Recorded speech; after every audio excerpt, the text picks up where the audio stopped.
લીલા કરવા આવ્યા એમ ને સોનાગરા પરિવારમાં. હા, એ તો હું લઈ આવું તો જ આવવું પડે ને. એટલે હાચું લીલા કરવા આવ્યા છો? સારું સારું ભગવાન, ખરેખર તમારી આ લીલા અમને બહુ ગમે હો.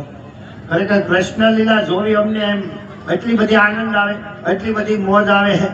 કૃષ્ણ લીલા અમને બહુ ગમે. જો તો ખરા ભગવાન, હજી તમે ખાલી પળમાં પગ મૂકો, તમારા પાવન પગલાં પધરામણી કરી, જોઉં તો ખરા બધા મોઢામાં કેવી લાઈટ આવી ગઈ. અખિલ બ્રહ્માંડનો માલિક અહીં રાસલીલા કરવા પધાર્યો હોય તો આનંદ તો આવે. જોઈ લો, આ બધા કેવા રાજી થઈ ગયા. ભગવાન આ લીલા ચાલુ રાખજો.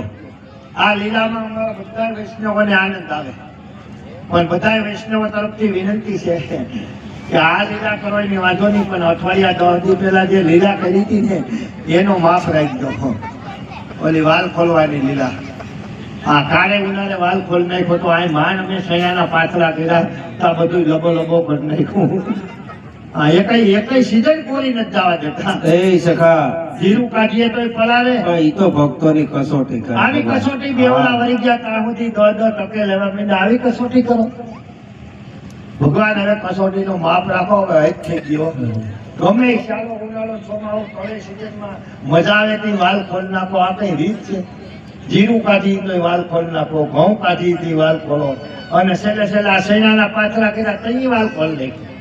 અને હજી તો મગ કાઢવાની તૈયારી નથી કરી ત્યાં તમે આંબાલાલ કાકા કહી દીધું કે મેં મહિના માવ ધોઈ. અમારે શું કરવાનું? અમારે હું બધું આંબાલાલ કાકાને પૂછીને કરવાનું. અમારે લગભગ ઉછીને જ લેવા જોઈએ, લોનું જ લેવી જોઈએ, ત્યાં હપ્તા ભરવાની કાંઈ જાય. એટલે ભગવાન લીલા કરવા આવ્યા તો આમ જોઈ લો. આ સોનાગરા પરિવારનું આયોજન જોઈ લો, એવડું જબરદસ્ત આયોજન છે. આટલી આ જગ્યા છે એટલી તો સમાજની છે. તો એવડું વિશાળ મંડપ સર્વિસ, એવડું બધું લાઇટિંગ, એવડા બધા સામું. જો તો હું જે ખાટલામાં એવડો તો ખાટલો છે, એવડું તો મિક્સર છે. મારે એવડો જ ખાટલો છે, મારે ટૂંકી વાળીને ધોવાનું હોય એવડું તો મિક્સર. અને આમાં હવરા ધોઈ બેજા બેટા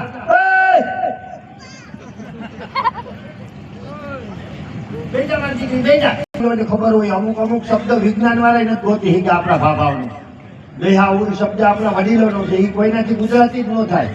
એટલે હોરવે નહીં ટૂંકમાં. પણ સખા, હા, આ બાજુના માયકેથી જોઈને બોલે હા, તો તને વાંધો શું આવે? વાંધો કઈ ન આવે. એ બાજુના માયકેથી જોઈને બોલું તો મારું મોઢું કેમનું રહે? સખા, અહીંયા રોડ ઉપર એ રોડ જાય ક્યાં?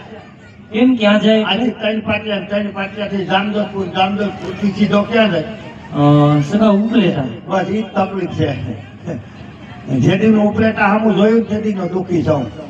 પણ સખા, ગામ સામે જોવાથી થોડા દુઃખી થાય. 17 વર્ષ પેલા ઉપલેટા સામું જોયું, હજી ધ્રુજારી આવે. કેમ એવું થાય? મને ત્યાં દીધો. એ સખા, એમ થોડું બોલાય. મારો અંગૂઠો ધોયો. હા, તો એમાં શું વાંધો? વાંધો કઈ નતો. ધોવાનો તો જમ્યો, ધોવાઈ ગયો ડાબો થી હું ભટકાયો. પણ આજે સુંદર મજાનો ભાઈ બધા ભક્તજનોને વિનંતી થોડા નજીક વયા હોય.